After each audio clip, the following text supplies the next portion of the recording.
अस्सलाम वालेकुम my chemist family. ये है आपका favourite channel your free academia. उन बच्चों का चैनल जो केमिस्ट्री समझकर पढ़ना चाहते हैं।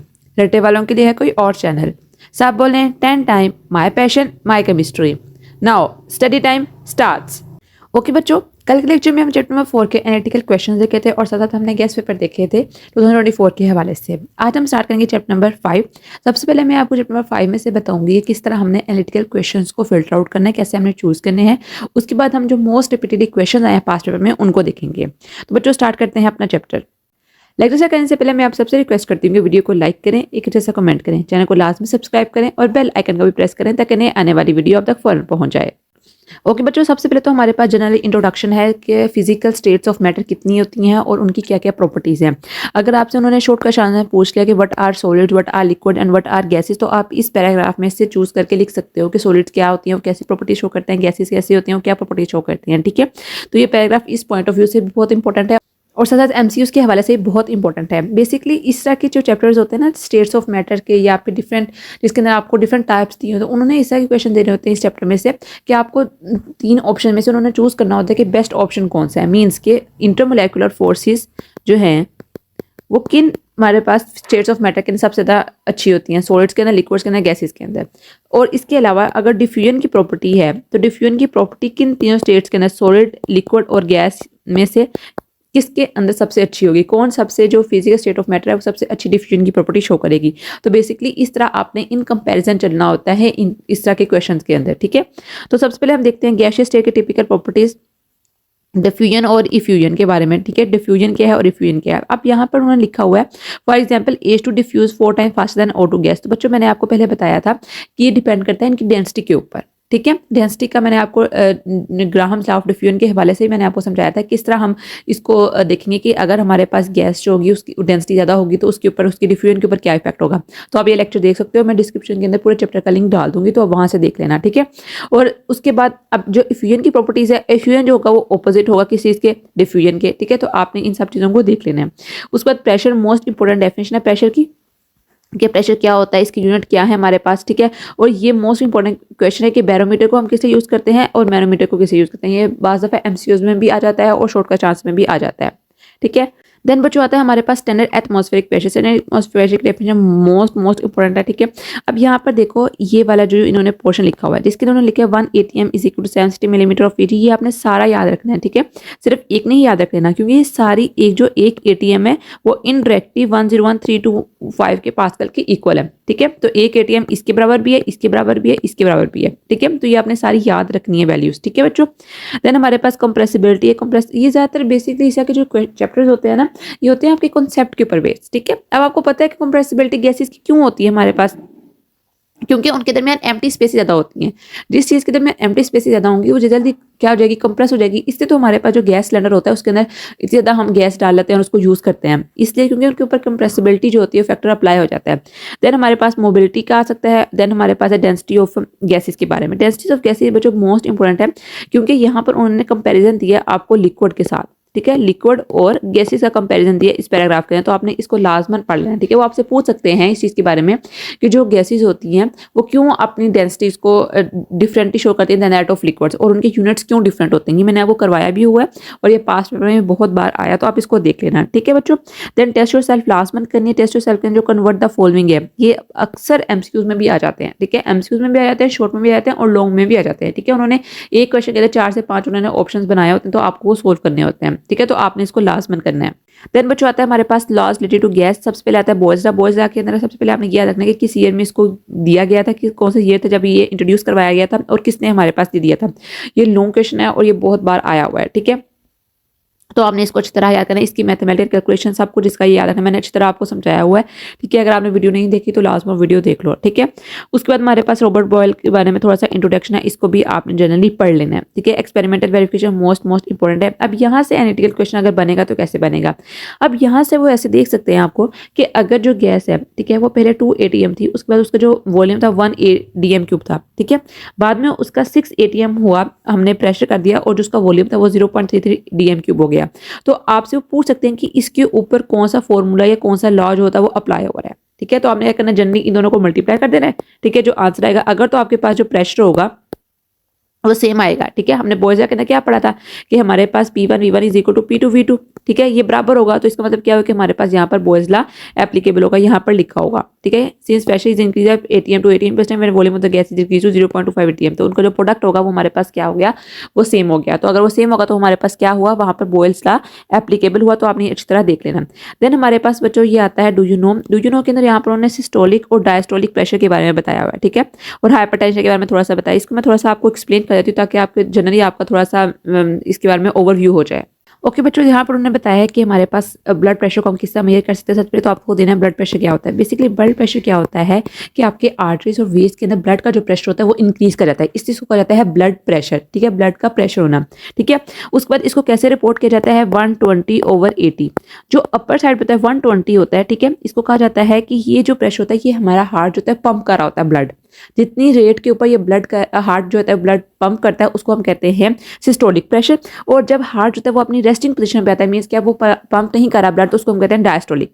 ठीक है, 80 जो ऊपर वाला होता है अपर जो साइड पर होता है 120 जो ग्रेटर होता है उसको हम कहते हैं सिस्टोलिक प्रेशर।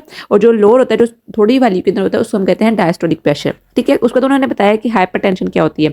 हाइपरटेंशन बेसिकली आपका ब्लड प्रेशर का बहुत ज़्यादा इंक्रीज कर जाना है। और किस वैल्यू से इंक्रीज कर जाना, 140/90। ये आपको एमसीक्यू में पूछ सकते हैं कि किस वैल्यू के ऊपर हम कहते हैं कि अगर इस वैल्यू से इंक्रीज कर गया आपका ब्लड प्रेशर तो ये हाइपरटेंशन की कंडीशन होगी 140/90। मीन्स कि आपका सिस्टोलिक प्रेशर जो होता है वो 140 हो जाए और आपका जो डायस्टोलिक प्रेशर है वो कितना हो जाए, वो 90 हो जाए, तो हम कहेंगे कि आप एक हाइपरटेंशन स्टेट में है। और ये हाइपरटेंशन जो होती है ये मेन लीडिंग का है किस चीज़ का, हार्ट अटैक का। ठीक है, और इसके अलावा यहाँ पर स्ट्रोक्स आपको पता है किस चीज़ का होता है कि आपकी क्लोटिंग हो जाती है आपके ब्रेन के अंदर या फिर ब्लड आर्टरीज या कैपिलरीज के अंदर या वेन्स के अंदर। ठीक है, तो उसको कहते हैं स्ट्रोक्स। और हार्ट अटैक्स का तो आपको पता ही है। देन बच्चों एग्जाम्पल कोई भी नहीं छोड़नी है। ठीक है, अक्सर जो होते हैं पेपर सेटर जो होते हैं वो आपको एग्जाम्पल्स में ही से क्वेश्चन उठा कर दे देते हैं। ठीक है, तो ये एमसीक्यूज में भी आ सकती है और लॉन्ग में भी आ सकती है और शॉर्ट में भी आ सकती है। किसी भी तरह वो न्यूमेरिकल में 2 मार्क्स का भी दे सकते हैं, 1 मार्क्स का भी दे सकते हैं। और हाँ, कैलकुलेटर अलाउ है और कैलकुलेटर लेके जा सकते हो पेपर के अंदर। देन बच्चों absolute temperature scale most important. ठीक है, एब्सोल्यूट टेम्परेचर स्केल आपको पता होना चाहिए कि एब्सोल्यूट जीरो की वैल्यू कब होती है, जब हमारे पास 0 केल्विन होता है या फिर -273 डिग्री सेल्सियस होता है। तो ये हमारे पास क्या होता है, ये एक एब्सोल्यूट जीरो है। ठीक है, जब दोनों वैल्यूज जो होती हैं इसके दरमियान आ जाती हैं, मीन्स के 0 केल्विन से स्टार्ट करके आप -273 डिग्री सेल्सियस तक आ जाओ, तो ये हमारे पास क्या है, ये एक एब्सोल्यूट जीरो का स्केल है। और यहाँ पर उन्होंने स्केल बनाया और दूसरा केल्विन और दूसरा सेंटीग्रेड स्केल भी, आप इसको भी एक दफ़ा देख लो। जो सेल्सियस स्केल है वो स्टार्ट होता है 0 डिग्री सेल्सियस से और -273 डिग्री सेल्सियस तक जाता है, जबकि जो केल्विन स्केल है वो 0 केल्विन से स्टार्ट होकर 273 तक केल्विन तक जाता है। ये बात आपने याद रखनी है, केल्विन स्केल जो होता है वो पॉजिटिव होता है, जबकि जो सेल्सियस स्केल होता है वो नेगेटिव में भी आ जाता है। ठीक है, उसके अलावा बच्चों आपने कन्वर्जन मोस्ट इंपॉर्टेंट, मैंने आपको कन्वर्जन के कुछ न्यूमेरिकल्स भी करवाए थे। किस तरह आपको अगर केल्विन में गिवन होगा तो आपने उसको कैसे सेंटीग्रेड में करना है, सेंटीग्रेड में गिवन होगा तो आपने केल्विन में करना है। ठीक है, एडिशन और सब्ट्रैक्शन है सिर्फ -273 की। ठीक है, तो आपने ये लाजमन देख लेना है। उसके बाद हमारे पास चार्ल्स लॉ भी हमारे पास लॉन्ग है, एक्सपेरिमेंटल वेरिफिकेशन भी इसकी मोस्ट इंपॉर्टेंट है। और यहाँ पर देखो ये लिखा हुआ है, always convert temperature scale from mobile solving problem. तो मैंने आपको उसमें बताया था, जब मैं लेक्चर दे रही थी तो मैंने बताया था कि हमने जब भी न्यूमेरिकल को सॉल्व करना है तो हमारे लिए नेसेसरी कंडीशन है कि हमने केल्विन में ही कैलकुलेट करना है क्वेश्चन को, क्योंकि इसके अंदर जो गलती की गुंजाइश होती है वो बहुत लेसन हो जाती है। ठीक है, वैल्यूज जो होती हैं बहुत ज़्यादा एक्यूरेट आती हैं, इसलिए हम केल्विन को यूज़ करते हैं, प्रेफर करते हैं केल्विन। और इसके न्यूमेरिकल्स भी आपने देखने हैं। ठीक है, और यहाँ पर एक और बात, ये रिमेंबर को नहीं छोड़ना। ये सारी जो उन्होंने स्पेसिफिकली आपको पॉइंट्स उठा के दिए होते हैं ना लेक्चर के दौरान, में से एक साइड पे ब्लॉक बना होता है, वो बहुत इंपॉर्टेंट चीज़ें होती हैं, उनको याद रखना होता है। अब यहाँ पर उन्होंने बताया कि जो डिग्री साइन होता है उसको हम सेल्सियस के लिए यूज़ करते हैं, लेकिन केल्विन के लिए हम यूज़ नहीं करते हैं। ठीक है, केल्विन के लिए सिर्फ के होता है, जबकि जो डिग्री सेल्सियस होता है, सेंटीग्रेड होता है, वो किसके लिए होता है, वो होता है हमारे पास सेल्सियस स्केल के लिए। देन बच्चों most important do you know, यहाँ पर उन्होंने पूछा है कि जो आपकी ह्यूमन बॉडी टेम्परेचर होता है ना उसको हम फ़ारेनहाइट के अंदर देखते हैं। ठीक है, 98.6 फ़ारेनहाइट। ठीक है, इसके साथ भी डिग्री लगता है, फ़ारेनहाइट में देखते हैं, लेकिन जब हम इसको कन्वर्ट कर देते हैं डिग्री सेल्सियस के अंदर, ठीक है, फ़ारेनहाइट की भी डिग्री सेल्सियस के अंदर कन्वर्जन हो जाती है। ठीक है, तीनों की हम कन्वर्जन कर सकते हैं, Celsius to Kelvin, Kelvin to Celsius और फिर फ़ारेनहाइट टू सेल्सियस। ठीक है, तो अगर हम इसकी कन्वर्जन देखें सेंटीग्रेड के तो 37 डिग्री सेल्सियस आता है। ये नॉर्मल एटमॉस्फेरिक प्रेशर होता है, ठीक है। अगर हमारा नॉर्मल एटमॉस्फेरिक प्रेशर से टेम्परेचर डिक्रीज कर गया, ठीक है, हमारी बॉडी का, तो हम क्या करें, हमें ठंड लग रही है। अब यहाँ पर बेसिकली होता क्या है, सर्दियों में वो कहते हैं कि जब आपके जो ह्यूमन बॉडी होती है उसका टेम्परेचर तो इतना रहता है 37 डिग्री सेल्सियस, लेकिन हमें ठंड क्यों लगती है, क्योंकि जो हमारी सराउंडिंग होती है ना उसका टेम्परेचर डिक्रीज कर जाता है। जब उसका टेम्परेचर डिक्रीज करे तो आपको पता है हीट कैसे फ्लो करती है, हीट फ्लो करती है from hot body to cold body. ये हीट का बेसिकली प्रिंसिपल है, ठीक है। अब क्या होता है, जब हमारी बॉडी जो होती है वो हीट अप होती है, जब बॉडी हीट अप होती है तो उसने किस तरफ जाना है, उसने कोल्ड बॉडी की तरफ जाना है, ठीक है। हमारी बॉडी से हीटें निकलें, जैसे ही हमारी बॉडी से हीटें निकलें और एटमॉस्फेयर में जाए तो हमें ठंड लगती है, इसलिए हम वेयर करते हैं वो वार्म क्लॉथ्स, ठीक है। यहाँ पर लिखा हुआ है तो आप इसको एक दो दोबारा पढ़ लेना। देन बच्चों स्टार्ट होता है लिक्विड का पोर्शन। यहाँ पर उन्होंने फिजिकल स्टेट ऑफ मैटर्स और रोल बताया है इंटरमोलेक्युलर फोर्सेस का। उसके बाद बच्चों आता है हमारे पास liquid state, typical properties liquid state की, एवेपोरेशन हमारे पास। फिर अगेन एक लॉन्ग क्वेश्चन है, आपको पता होना चाहिए कि हमने अगर लिक्विड से गैस में जाना है, ठीक है, तो हमारे पास कितनी हीट ऑफ वेपराइजेशन हमारे पास लगी, कितनी इसकी वैल्यू 40.7 किलो जूल्स पर मोल, और यूनिट भी आपको याद होने चाहिए बच्चों, ठीक है। उसके बाद मोस्ट इंपॉर्टेंट हमारे पास evaporation is a continuous, evaporation is a cooling process. बच्चों यहाँ से वो क्वेश्चन अक्सर उठा देते हैं कि आप किस तरह प्रूव करोगे कि हमारे पास जो एवेपोरेशन होती है वो एक कॉन्टिन्यूस प्रोसेस है। कॉन्टिन्यूस प्रोसेस मतलब कि बार बार होने वाला प्रोसेस है, और उसके अलावा एवेपोरेशन एक कूलिंग प्रोसेस है। कैसे कूलिंग प्रोसेस है, जब भी एवेपोरेट करती है कोई चीज तो वहां पर आपको ठंडा का एहसास होता है। मैंने आपको एग्जांपल दी थी, किस चीज की दी थी, पेट्रोल की दी थी, नेल पॉलिश रिमूवर की दी थी। जब वो आप लगाते हो तो उसके बाद थोड़ी देर बाद आपको क्या होता है, ठंड का एहसास होता है, ठीक है। तो ये क्या है, ये एवेपोरेशन है और ये कूलिंग प्रोसेस है, और इसका फिनोमेना आपको पता है डिपेंड करता है उसकी काइनेटिक एनर्जी के ऊपर। देन हमारे पास एवेपोरेशन के डिफरेंट फैक्टर्स हैं, सरफेस एरिया, टेम्परेचर और इंटरमोलेक्युलर फोर्सेस। अब यहाँ से उन्होंने अगर आपको क्वेश्चन देना हो किसी इसका एनालिटिकल पॉइंट ऑफ व्यू से, तो मैंने आपको पहले भी समझाया था कि वो आपको एग्जाम्पल के थ्रू पूछेंगे, ठीक है। वो आपसे पूछ सकते हैं कि अगर हमने एक पोर्ट जो स्मॉलर पोर्ट है उसके अंदर वाटर लिया है और एक लार्जर पोर्ट के अंदर हमने वाटर लिया, तो आप बताओ कि किसके अंदर जो वाटर होगा जो जल्दी एवेपोरेट होगा। तो मैंने आपको बताया था कि सरफेस एरिया का जो होता है वो डायरेक्ट रिलेशन होता है किसके साथ, एवेपोरेशन के साथ। अब डायरेक्ट रिलेशन एवेपोरेशन के साथ इसका मतलब क्या है कि जितनी हमारे पास सरफेस एरिया ज्यादा होगा उतनी एवेपोरेशन ज्यादा होगी। तो जो लार्जर पोर्ट होगा उसके अंदर सरफेस एरिया ज्यादा है तो एवेपोरेशन वहां ज्यादा होगी। तो वो इस तरह करके आपसे एग्जाम्पल में या न्यूमेरिकल में मीन्स आई मीन लॉन्ग में या शॉर्ट में या एमसीक्यूज में आपसे पूछ सकते हैं। और टेम्परेचर का भी वो यही पूछ सकते हैं कि अगर हमारे पास टेम्परेचर इंक्रीज है, मीन्स के इस तरह पूछ सकते हैं कि अगर हमने एक जगह लिखा हुआ वाटर लिया हुआ है जिसका टेम्परेचर है 60 डिग्री सेल्सियस और एक जगह हम लिया हुआ जिसका 30 डिग्री सेल्सियस, तो आप बताओ कि किसके ऊपर जो होगी एवेपोरेशन ज्यादा होगी। तो ऑब्वियसली जिसका टेम्परेचर ज्यादा होगा वहां पे एवेपोरेशन भी ज्यादा होगी, क्योंकि काइनेटिक एनर्जी ज्यादा हो जाएगी, मॉलिक्यूल ज्यादा स्पीडली मूव करेंगे जिसकी वजह से एवेपोरेशन ज्यादा होगी।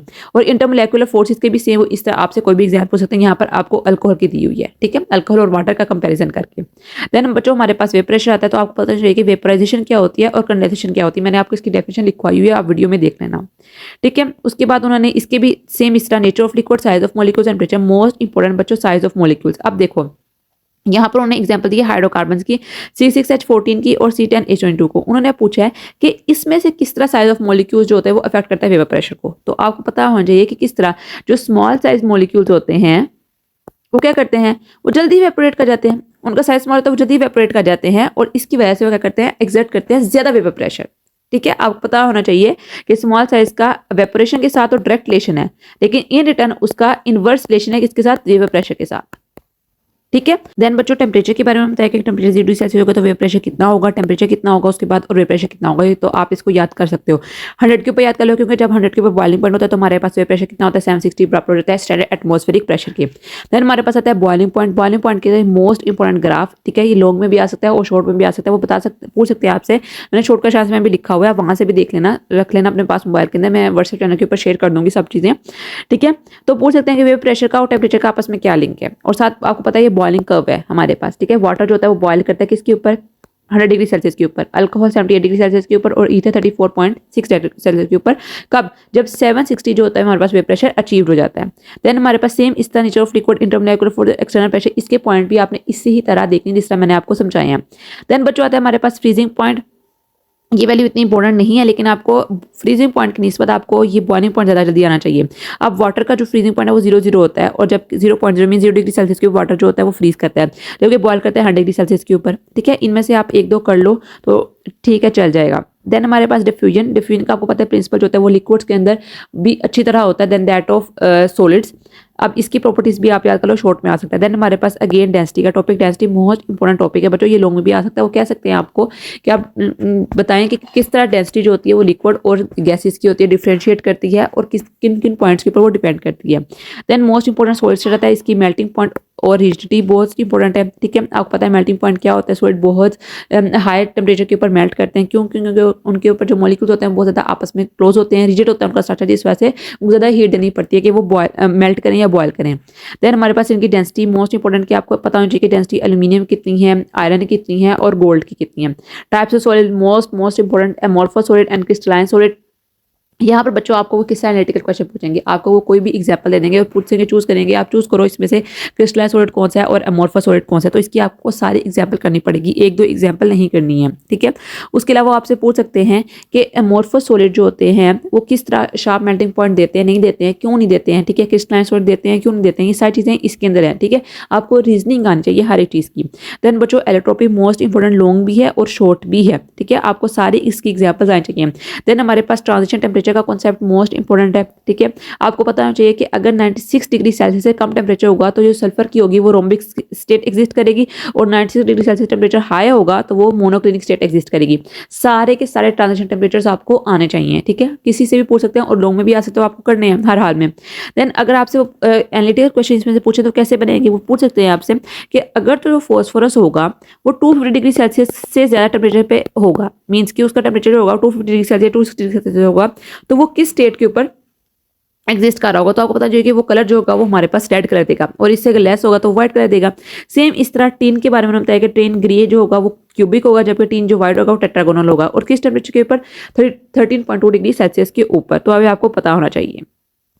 ओके बच्चों, यहाँ पर है साइंस सोसाइटी और टेक्नोलॉजी के बारे में उन्होंने पूछा है कि curing with salt to preserve meat. तो उन्होंने पूछा कि सॉल्ट जो होता है वो क्यों हम यूज़ करते हैं मीट को प्रिजर्व करने के लिए। तो आपको पता है कि सॉल्ट के अंदर प्योरीफाइंग प्रॉपर्टीज होती हैं। आपने अक्सर देखा होगा कि जब हमारे फ्रीजर के अंदर जो होती है बर्फ जम जाती है तो हम क्या करते हैं, हम थोड़ा सा सॉल्ट स्प्रिंकल कर देते हैं, तो इससे क्या होता है कि जो बर्फ होती है वो जल्दी मेल्ट डाउन हो जाती है। सेम इसी तरह जब हम सॉल्ट को क्या करते हैं मीट के ऊपर रख देते हैं, मीट के ऊपर स्प्रेड कर देते हैं, तो क्या होता है वहाँ से जो वाटर होता है वो निकल जाता है बाहर, ठीक है। वो सारा का सारा जो अनफिल्टर्ड वाटर होता है और सारे बैक्टीरियाज होते हैं, माइक्रोब्स होते हैं, वो प्योरीफाई कर देता है हमारे पूरे मीट को, ठीक है। और यहाँ पर उन्होंने परसेंटेज भी लिखी है 20%, ठीक है। हमारे पास जो अनवांटेड बैक्टीरिया होते हैं वो इस प्रोसेस के थ्रू क्या होते हैं, वो मर जाते हैं। देन बच्चों की पॉइंट्स भी आपने लाजमन करने हैं, कोई की पॉइंट्स आप नहीं छोड़ा। यहाँ पे छोटे छोटे उन्होंने एमसीक्यूज दिए होते हैं जो कि मोस्ट इंपॉर्टेंट होते हैं, जो कि आपको रीडिंग में अक्सर नहीं मिलते हैं, आप इसको इग्नोर कर जाते हो। देन एक्सरसाइज भी लाजमन करनी है, short question answer, long question answer and most important numericals. सबसे पहले आपने एग्जाम्पल्स करनी है और एग्जाम्पल्स के बाद आपने न्यूमेरिकल्स करने। मैंने आपको एक एक न्यूमेरिकल लाजमन करवाया हुआ है, ठीक है। तो आप वीडियो में लाजमन जाकर उसको देख लो ताकि आपको एक दफ़ा सब कुछ रिवाइज हो जाए। मोस्ट इंपॉर्टेंट न्यूमेरिकल्स हैं, ये आ जाते हैं और ये आने ही हैं, ठीक है। अब हम देखते हैं हमने कुछ पास्ट पेपर के question. Okay, but our first question is differentiate between diffusion and diffusion with suitable examples.